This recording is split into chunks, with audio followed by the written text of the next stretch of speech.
Dünyanın yükünü çiynine alan, yolumuzda əziyyət çəkən insan atadır.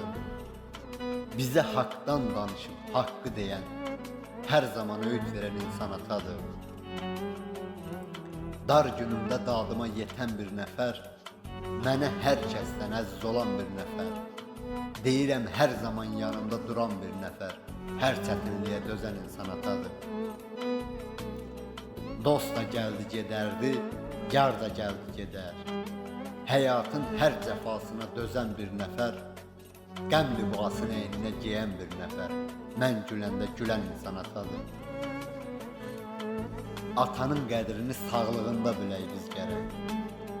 Çəkdiyi əziyyəti itirib danmayaq biz gərək.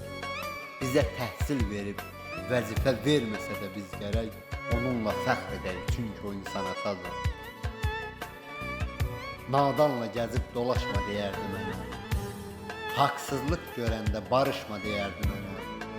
Dost yolunda alışıb yanma deyərdi mənə. Bu dünyada dost yoxdur deyən insan atadır. Atasın qocalar evinə qoyan insanı da gördüm.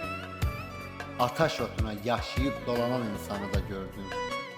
Əziyyət çəkib atasını saxlayan insanı da gördüm. Çünki başımızın tacı olan insan atadır.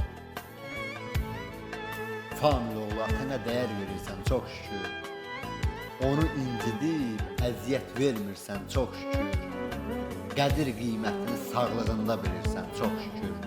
Mənim ziyarətgahım din imanım atadır.